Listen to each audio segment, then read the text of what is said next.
Fantasy football championships aren't necessarily won by the players we spend the most draft capital on. It's those guys we get at a bargain that offer similar production that really help put our team over the top. It's basically thrift storing, but in fantasy football. For instance, two people wear the same exact shirt, but one costs $20 less. I think there's a clear-cut winner there. The great American poet Macklemore once said, "One man's trash, that's another man's come up." Thank your granddad for donating that plaid button up.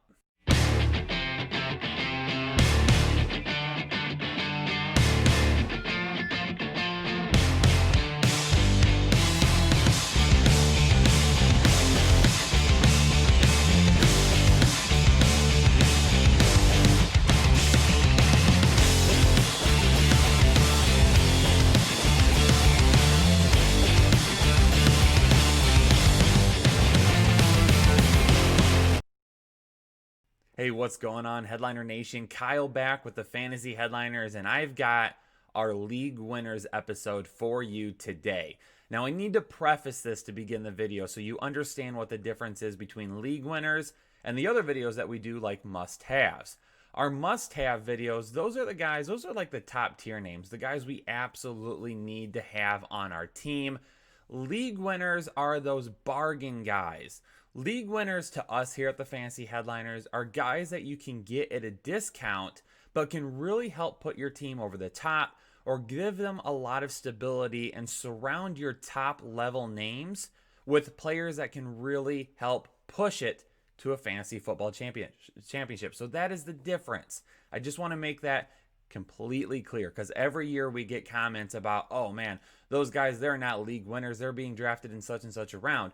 Well, that's what makes them league winners, because the better value you can get, the better team you can put together. So that's why these guys are league winners for me here in 2020. I got 4 players for you, one from each position. We're going to start off with quarterback, and the first guy we're going to talk about is Daniel Jones. Now, Daniel Jones, that name might surprise you a little bit. And I will admit, I was a little bit harsh on the Giants for spending a draft pick on him when they did. And even though last year came with some ups and downs, he had some much better ups than what I anticipated. I mean, his overall numbers weren't that bad. 13 games, completed 61.9% of his passes, over 3,000 yards, 24 touchdowns, and 12 interceptions. Not bad at all. The one thing that I was impressed with Daniel Jones last year was some of his big play ability. I wasn't really expecting that out of him. I didn't know if he had all the arm talent to be able to go down the field like that. And last year, his big plays weren't all that bad. He did have 5 games of 300 plus yards. That was 5th in the league. He had 3 touchdowns of 50 plus yards, which tied him for 2nd. And he had 9 touchdowns on targets that were 20 or more yards down the field, tied for 3rd. Also, he had 0.47 fantasy points per drop back. That was 14th. So when you take a look at some of those numbers, even though all the overall numbers might not jump off the page or explode to you and make you say, oh, Daniel Jones is a guy that we really need to be taking a look at this year, take a look at some of those numbers, and they show you that even though there might be some ups and downs, the ups might be more than enough to help us get through our season. Now, in 2 quarterback leagues or superflex leagues, Daniel Jones is absolutely a guy that I'll get as my quarterback too. For 1 QB leagues, if you wait long enough, then you might be able to grab him a little bit later on and be okay with it. Although I don't know if he'll necessarily finish as a quarterback 1 this year. It's going to be really close. Right now, I've got him as QB 14. But one other aspect too, and a thing that I don't see anybody talking about, is his lack of weapons last year. He had lots of guys around him. They were just never on the field together at the same time. That's right. The main weapons in his offense, Saquon Barkley, Evan Ingram, Golden Tate, Sterling Shepard, all of those guys, they were never on the field together at the same time in 2019. There was injuries, there was missed time, Tate had a suspension, all of those things. They never got to the field at the same time. And I've got them all listed there in the weeks that they ended up missing. It was a big mess. Hopefully, when week 1 comes this year, all of those guys, including Darius Slayton, will be on the field together. Now, Nate Soldier just opting out for the season does take a little bit of a hit to the offensive line that we thought might be a little bit improved this year. That might end up causing some problems. But with that being said, all of those weapons, he might not have to hold onto the ball nearly as long as he did last year. If we're getting the ball out a little bit quicker to guys like Tate, Ingram, and Shepard, or even Barkley, that means he won't need to hold on to it as long. Hopefully the offensive line can at least give him that short amount of time to get the ball out. So we'll continue to monitor that situation. But knowing that he could have all of his weapons this year and had some pretty decent peaks last season means that there's still a ceiling out there that he is yet to hit.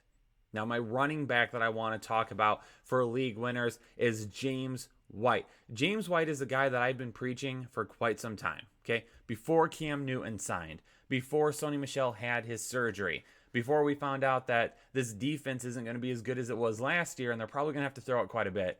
James White is a guy that I've been telling Headliner Nation to invest in this year for months.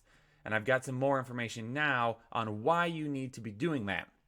His 2019 stats. His stats never jump off the page to you. Never. He's really had one season that it was a pure amount of volume that pushed him into a running back one status. Is he going to be a running back one this year? No.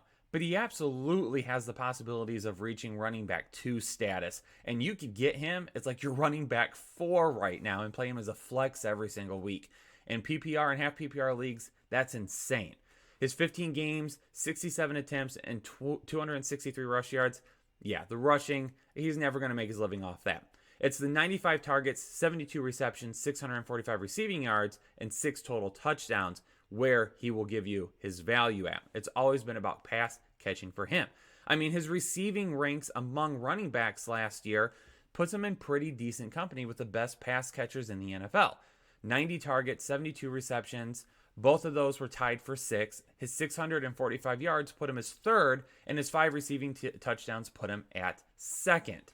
So yeah, he is not the guy that is going to give you, again, all of that massive volume on the ground. So he'll never be like a true running back one type player. He's always going to be a guy that is going to be a flex consideration. But again, you can get him as your running back for this year, and this team is setting up to have to throw the ball quite a bit. But he gets overlooked on how much he's done since he really took over in that backfield with this role as pass catching back. Now, he was a rookie in 2014. However, he didn't really play in 2014. He was only on the field for one game. In 2015 is when he really started to play more often. And since then, he's first in targets, first in receptions, first in receiving yards, and first in receiving touchdowns. He has been a staple of consistency as a pass catcher in the backfield since 2015. And he's always done more with less. Like I said, he never gets that much volume, but he has some pretty high efficiency in some areas. His average depth of target ranked 7th in the league last year. His yards per target ranked 10th, and his yards per reception ranked 11th. His 1.91 yards per route run were 4th. And again, that is among running backs that had at least 30 targets. So when you take a look at the running backs that are truly getting a decent amount of volume in the passing game, James White is the staple of consistency there for being able to do more with less. His .41 fantasy points per snap, however, were 9th among running backs, and his 1.45 fantasy points per touch were 5th among running backs. So then when you completely take out even the volume part of it and you just look at everybody, he is the guy, again, that gives you a tremendous value at the position. And even on top of that, he offers some pretty good opportunity in the red zone. New England uses him quite often in the red zone, which is great for him because when you think about red zone or you think about those goal line carries, Sony Michel comes to mind a little bit more, right? He's going to be a guy that's going to like get onto the field and just hammer it into the end zone. But James White sees quite a bit of opportunities in the red zone, which is great for him. His red zone targets and red zone receptions were first among running backs last year, and his red zone target percentage and his red zone receiving percentage were 4th among running backs last year. So again, the guy gets you a good amount of volume, but he does a lot with that volume. And in a year where it seems like the New England defense has lost everybody, because remember, they lost Shelton on the defensive line, they lost Van Noy, and they lost Jamie Collins on the linebacker positions. They lost all those guys in free agency. Now Patrick Chung and Hightower have opted out. So that defense there has taken a lot of hits. They've lost a lot of starters from last season. Cam Newton now there with them. He might be a guy that is going to check down a little bit more often to James White. James White's probably going to have to be on the field more often, a lot of check down. Heck, there could even be some garbage time points if New England is trailing by a lot and they're just trying to get rid of the ball, move the ball down the field, pass. James White's going to be on the field for all of that. So I expect this year to be a really good year for James White. And when you can get him as your running back 4, whew, boy, that is some tremendous value for a guy that you could potentially start as your flex every single week. Now, for my wide receiver, we're going to go back to New York, and we're going to talk about Jemison Crowder. I love Jemison Crowder this season, even though I hate Adam Gase and the New York Jets. Last year, decent numbers last year. In his first year with New York, 16 games, 122 targets, that was 19th. His 78 receptions was 24th in the league, and then he also had 833 yards and 6 touchdowns. In full PPR and half PPR leagues, Jemison Crowder, again, is a great option as like a wide receiver 3 or a flex. He is a guy that if you draft a little bit later on, he is going to provide some nice stability for your receiving weapons because he is going to get more than enough targets to be in the double-digit fantasy point range every single week. And if he scores, then you're looking at a guy that could be a wide receiver 2 every single week. So in the slot last year, and these are the type of guys that I love to add to my fantasy team. After I get my wide receiver 1 and probably after my wide receiver 2, I love to add guys that play in the slot that are going to get peppered with a lot of targets and that even though the volume won't make them top end receivers, they are really good safe values for me later on that help round out my team. And again, those are the guys that can truly help you win your leagues because you're not spending every single week trying to hit the waiver wire, trying to grab guys or figure out who you're going to play. When you get guys like this, they can really be set in stone, locked in guys that you can keep in your lineup all the time. Out of the slot last year, his 404 snaps were 7th. His 88 targets were tied for 3rd. His 58 receptions were 4th. His 648 yards were 9th. And his 5 touchdowns were tied for 2nd. Again, working in the slot is great for him. That is where he truly excels. Last year, they had Robbie Anderson out wide. And yeah, they did have Le'Veon Bell as well. But it was still, those aren't great weapons because their wide receiver 3 at that point, their wide receiver 3 at that point was an aging Demaryius Thomas that really didn't have a whole lot left in the tank. And then after Herndon went down, then it was only Ryan Griffin at tight end. So while they had a wide receiver 1, he was a guy that plays deep. Robbie Anderson, now gone, and they've replaced him. And they've added some other weapons as well. So they've signed Brashad Perryman. He's going to come in and he's basically going to take the role that Robbie Anderson used to have. They drafted Denzel Mims. He is a guy super talented. We'll see how much usage he gets. But with those two guys being on the outside, that's really going to clear up a lot of space for Jemison Crowder because they have another true weapon and Denzel Mims on the other side, who is at a little bit better of a stage of his career than what Demaryius Thomas was last year. Demaryius Thomas. And then now Chris Herndon is back. He only played in 1 game last year. Ryan Griffin is not that great of a tight end. Chris Herndon is an athletic freak. He is a guy that can win out of the tight end position. So now you've added 2 more receiving options to help Crowder out.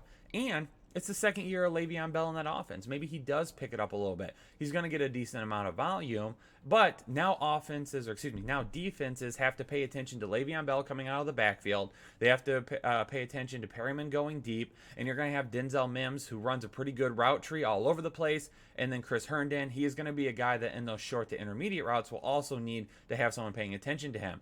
So anybody that's on Jemison Crowder could easily win over the middle against any slot cornerback in the league.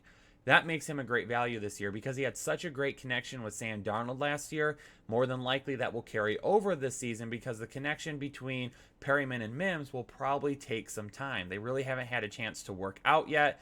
Training camp is going to be weird. There's no preseason, so Crowder could be that safety net that Sam Darnold looks at quite a bit.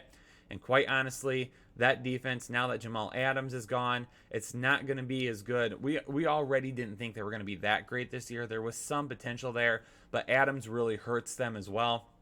It could be an offense, again, that's going to have to pass quite a bit, especially in that division that they're playing in. Now, let's move on to my tight end pick for league winner this year, and it's a name that you've seen come up quite often. It's Jack Mother and Doyle. That's right. Our man Jack Doyle is my pick as a league winner at tight end this year. His 72 targets, 43 receptions, 448 yards, and 4 touchdowns last year left little to be desired. We were a lot higher on Jack Doyle last year than what we thought he was going to do. And yeah, they've added Trey Burton. But again, Trey Burton was a guy that when he went to Chicago, everyone thought he was going to be the next Travis Kelce. And when I say everybody, I was not one of those people. I don't like Trey Burton. I don't think he's that great of a tight end. To me, he's being signed as depth or to run some more 2 tight end sets. Jack Doyle is going to be the main receiving option at tight end for the Colts this season. And they've got Phillip Rivers. That's great. And we'll talk about more between that Phillip Rivers and tight end connection here in a second. But we've got some questions at receiver this year, and that's why Jack Doyle could really be on his way to an 80 to 100 target season. It could be incoming because T.Y. Hilton, he's had some issues with his health. Is he going to be fully healthy for 16 games this year? For Paris Campbell, he's got inexperience. Okay, he didn't get a whole lot of time last year. He's coming back this year. He's still inexperienced at this point. He's probably going to need to get himself back on the field, show he's healthy, and again, work himself into that playbook a little bit more. And then with Michael Pittman Jr., I like Michael Pittman Jr. I think he could be a great red zone target and a big receiver for them over the next couple of years, but he's a rookie, okay? So Jack Doyle is really, next to T.Y. Hilton, that veteran presence on that team that has been there, done that, familiar with the playbook, and knows exactly what's going on. What about that Phillip Rivers connection? Now, I don't want to say Jack Doyle is Antonio Gates in any way, shape, or form, because Antonio Gates is a beast, future Hall of Famer. He is a guy that is, he's one of the standards at the tight end position over the course of the years. But his work with Phillip Rivers shouldn't go unnoticed. With Phillip Rivers, he had 10 seasons with 80 or more targets. He had 4 seasons with 60 or more receptions. He had 8 seasons with 800 or more yards and 6 seasons with 8 or more touchdowns. So Antonio Gates is a guy that Phillip Rivers went to often in big-time situations. Now again, I don't think Jack Doyle is Antonio Gates in any way, shape, or form, but he could take on some of the same role with Phillip Rivers. Again, in an offseason where you're not going to see Phillip Rivers get the opportunity to work closely with a lot of these weapons until we get into this makeshift of a training camp and on the field in week 1. So if he's looking for kind of that safety net to start, something he's comfortable with, it's going to be Jack Mother and Doyle to start the season. Well, there you have it, Headliner Nation, my league winners for 2020. Do me a favor before we get out of here. Hit that like button if you appreciate the content. Leave me a comment below. Who is one of your league winners for 2020? And again, our league winners are guys that you can get at a value, but will offer you really good numbers all season long. We're not talking about the top 2 or 3 rounds of your drafts. We're talking about guys a little bit later than that. And of course, if you're new to the Fantasy Headliners, we're on the road to 100,000 subscribers. Help us out with that. Hit that subscribe button down below. Headliner Nation, I appreciate you. Thank you so much for tuning in to this episode of the Fantasy Headliners. Stay safe, stay healthy. I'll see you on the next one.